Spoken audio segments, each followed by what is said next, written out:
नमस्कार, आप देख रहे हैं कौन बनेगा मुख्यमंत्री। मैं आपके साथ शोभना यादव।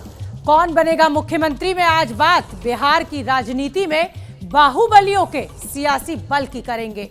चुनाव करीब है तो बाहुबली पाला बदल रहे हैं। जो कल तक नीतीश कुमार का गुण गाते थे वो अब तेजस्वी के साथ हैं। बिहार में बाहुबलियों की राजनीति का विश्लेषण करती हमारी एक खास रिपोर्ट देखिए। मोकामा के विधायक अनंत सिंह,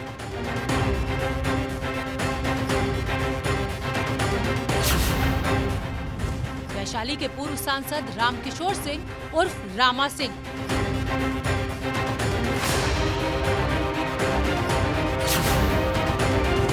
सीमांचल का कुख्यात अवधेश मंडल,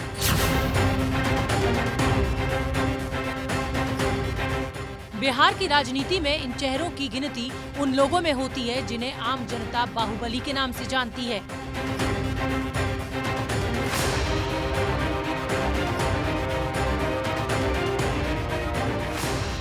जी हां, बिहार के इन बाहुबलियों ने इस चुनाव में लालू यादव की पार्टी के लिए मोर्चा संभाल लिया है। पटना की अदालत में पेशी के लिए पहुंचे अनंत सिंह ने कैमरे पर ऐलान कर दिया कि अब की बार तेजस्वी की सरकार कुछ कर रहे हैं। हम लड़ेंगे लालू यादव के सीट से। और क्या कुछ कहेंगे सर, क्या कुछ कहना चाहेंगे अपने लोगों को? क्या तेजस्वी जी मुख्यमंत्री होंगे, होल हैं। पूरी तरह से समर्थन रहेगा आनंद सिंह का? पूरी तरह। ये वही आनंद सिंह है जो अपनी कारगुजारियों के लिए कुख्यात रहे हैं। AK-47 के साथ तस्वीर हो या फिर घोड़े की सवारी।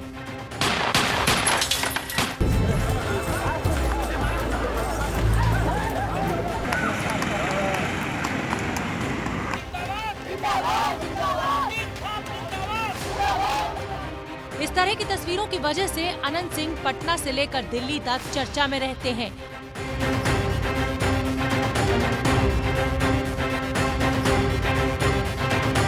लालू यादव के बेटे तेजस्वी यादव को पहले अनंत सिंह बैड एलिमेंट लगते थे। जो हमारी विचारधारा है हमारी पार्टी की, उससे विपरीत उनकी विचारधारा है। और आप देखिएगा जिस प्रकार के जो बैड एलिमेंट्स हैं उनको हम पार्टी में कतई नहीं आने देंगे। 2015 के चुनाव से पहले बाढ़ इलाके में यादवों की हत्या के बाद लालू यादव ने अनंत सिंह के खिलाफ खुलेआम मोर्चा खोल दिया था, जिसके बाद से अनंत सिंह जेल में पड़े हैं। चुनावी हलफनामे के मुताबिक अनंत सिंह पर हत्या, लूट, मारपीट सहित कई संगीन अपराधों के दर्जनों मामले चल रहे हैं। इसके बावजूद अनंत सिंह न सिर्फ तेजस्वी को मुख्यमंत्री बनाना चाहते हैं बल्कि मोकामा विधानसभा सीट से आरजेडी के उम्मीदवार भी बनना चाहते हैं। लालू की पार्टी अगर अनंत सिंह को उम्मीदवार बनाती है तो फिर ये पहला मौका होगा जब अनंत सिंह आरजेडी के टिकट पर मैदान में उतरेंगे। अनंत सिंह को मोकामा के इलाके में छोटे सरकार कहा जाता है। अनंत सिंह के बड़े भाई दिलीप सिंह लालू की पार्टी से विधायक भी रह चुके हैं, लेकिन अनंत सिंह की सियासी दोस्ती तो सिर्फ नीतीश कुमार से ही रही है। अनंत सिंह के सामने हाथ जोड़कर नतमस्तक होने वाली नीतीश की ये तस्वीर अब पुरानी हो चुकी है और अब नीतीश का अनंत सिंह से रिश्ता भी पुराना हो चुका है। अनंत सिंह अगर आरजेडी के टिकट पर मोकामा से चुनाव लड़ते हैं तो फिर इस सीट का ही नहीं बल्कि आसपास की कई सीटों का भी सियासी समीकरण बदल जाएगा।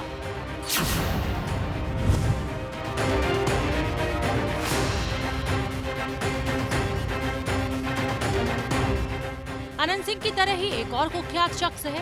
नाम है रामकिशोर सिंह उर्फ रामा सिंह। वैशाली जिले के रहने वाले हैं रामा सिंह। पहली बार 2000 में निर्दलीय विधायक बनने वाले रामा सिंह को राजनीतिक संरक्षण रामविलास पासवान ने दिया था। 2014 में रामा सिंह वैशाली से सांसद भी बने, लेकिन अब उन्होंने लालू के बेटों को अपना दीवाना बना रखा है। आरजेडी के बड़े नेता रघुवंश बाबू के पार्टी छोड़ने की एक वजह रामा सिंह भी बताए जाते हैं। रामा सिंह ने ही साल 2014 में रघुवंश सिंह को वैशाली में हराया था। रघुवंश सिंह की छवि एक साफ नेता के तौर पर है, जबकि रामा सिंह की बाहुबली के तौर पर। तेजस्वी और तेज प्रताप दोनों इस चुनाव से पहले रामा सिंह को हर हाल में पार्टी में लाना चाहते हैं। रामा सिंह वैशाली के जिस मेहनार इलाके में अपना प्रभाव रखते हैं वो इलाका तेजस्वी और तेज प्रताप की मौजूदा विधानसभा सीटों के आसपास है।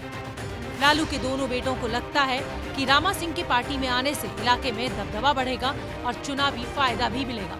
पार्टी को लगता है कि भाई रामा सिंह के जोड़ने से पार्टी को कहीं कुछ कार्यक्रमों में लाभ हो सकता है, किसी भी तरह का लाभ, तो इसलिए जो है सहमति दिया। आज भी जन समूह जो है लालू जी के समर्थन में खड़ा है और उसका परिणाम आपको इस चुनाव में देखने को मिलेगा। इसी तरह के एक और बाहुबली है अवधेश मंडल। अवधेश मंडल का नाम तो वैसे ज्यादा लोग नहीं जानते, लेकिन बिहार के सीमांचल इलाके में इनका सिक्का चलता है। इसी बाहुबली के दम पर पत्नी बीमा भारती विधायक है और मौजूदा वक्त में नीतीश सरकार में मंत्री भी। लेकिन अवधेश मंडल का कहना है कि पत्नी की राजनीति अलग और उनकी अपनी राजनीति अलग है। तेजस्वी से मुलाकात के बाद अवधेश मंडल ने चुनाव लड़ने की तैयारी कर ली है। अपना मन हम बना लिया, हमको जो है कि आरजेडी से लड़ना है, अगर आरजेडी टिकट दे देते हैं तो हमको लड़ेंगे हम जो आलमनगर से।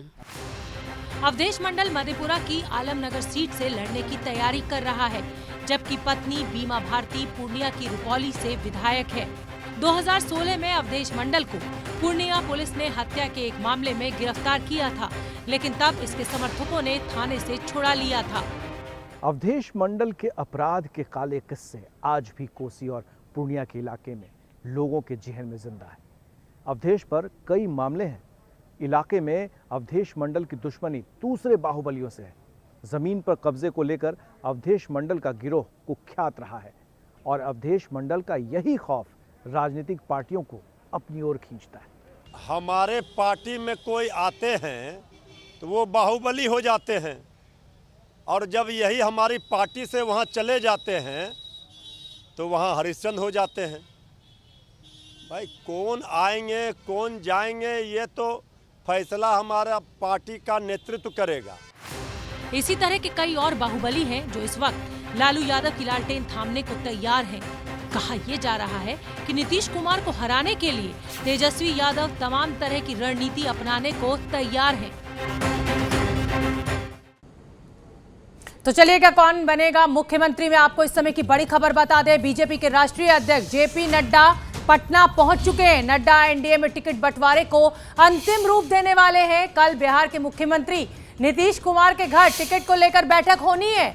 मीटिंग में चिराग पासवान के जो बागी तेवर है उसको लेकर भी चर्चा होने की संभावना। हमारे साथ हमारे सहयोगी प्रकाश जुड़ रहे हैं। ये तस्वीरें भी हम आपको दिखा रहे हैं। जेपी नड्डा पटना पहुंच चुके हैं। प्रकाश, क्या एक्सक्लूसिव जानकारी आपके पास टिकट बंटवारे को लेकर? बिल्कुल शोभना, जेपी नड्डा पटना पहुंच गए हैं और कल सुबह 10:30 बजे सीएम आवास में नीतीश कुमार के साथ ये लोग चाय पर चर्चा करेंगे और साथ में होंगे जेपी नड्डा के बिहार के डिप्टी सीएम सुशील मोदी, बिहार प्रभारी भूपेंद्र यादव और बिहार प्रदेश के अध्यक्ष संजय जायसवाल, और दूसरी तरफ ललन सिंह साथ देंगे नीतीश कुमार का। जाहिर है कि बातें जो उठेंगी, सबसे खास बात यह है कि सीटों के मुद्दे पर जो भी बातें दोनों के पक्षों में हो रही है वो तो होगा ही फाइनल। साथ ही चिराग पासवान जिस तरह का रुख अख्तियार किए हुए हैं उस पर भी ये चर्चा होगी कि आखिर उनका क्या करना है और किन शर्तों पर वो रहेंगे और कितनी सीटें उनको देनी है। दोनों, जब बीजेपी और जेडीयू दोनों आपस में बंटवारा कर ले, जैसा कि लोकसभा चुनाव में भी हुआ था कि बराबर बराबर की सीटें वहां हुई थी, तो यहाँ पर कौन सा फॉर्मूला जो है उसे फाइनल किया जाएगा ये देखना होगा जब बैठक खत्म हो जाएगी उसके बाद।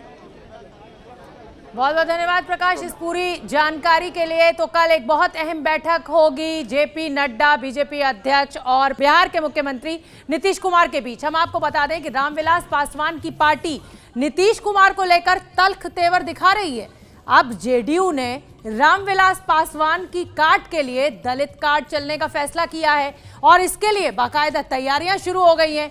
दलित वोट बैंक के लिए क्या है जेडीयू का नया दांव, हमारी ये रिपोर्ट देखिए और समझिए। पटना में जेडीयू के दलित नेताओं की ये बैठक नीतीश का वो नया सियासी तीर है जिसके जरिए दलित वोट बैंक पर निशाना लगाने की कोशिश है। नीतीश सरकार में मंत्री संतोष निराला के घर पर पार्टी के कई दलित सांसद, विधायक और मंत्री जुटे। बैठक में तय हुआ कि दलितों के लिए नीतीश कुमार के फैसलों की वजह से उन्हें सम्मानित किया जाएगा। जो हमारे दलित समाज के, महादलित समाज के लोग हैं, पूरी तरह से नीतीश जी के पीछे खड़े रहेंगे और उम्मीद करें कि आने वाले 5 वर्षों में जिस तरह से 15 वर्ष में कार्य हुआ है उससे और तेजी से इन 5 वर्षों में कार्य होगा। दरअसल हाल ही में नीतीश सरकार ने फैसला लिया कि किसी दलित की हत्या होने पर परिवार के एक सदस्य को नौकरी दी जाएगी। SC/ST से जुड़े केस को 20 सितंबर तक निपटाने का आदेश दिया गया। इस फैसले के बाद पार्टी नीतीश को दलितों के सबसे बड़े रहनुमा के तौर पर स्थापित करना चाहती है। जो हम लोग की सरकार आगे बनेगी उस सरकार में अनुसूचित जाति जनजाति समाज, दलित महादलित समाज के कई एक विकास के नए नए आयाम पर काम करें और दलित महादलित समाज इनको नेता माना है और भविष्य में भी नेता मानेगा। बिहार में करीब 16% दलित मतदाता हैं। दलितों के सबसे बड़े नेता रामविलास पासवान माने जाते हैं, लेकिन पासवान कब पाला बदलने भरोसा नहीं। इसलिए दलित वोटरों में पैठ मजबूत करने के लिए जेडीयू पूर्व मुख्यमंत्री जीतन राम मांझी को अपने साथ ला चुकी है। अब सरकारी नौकरी वाले फैसले को पार्टी मास्टर स्ट्रोक की तरह देख रही है।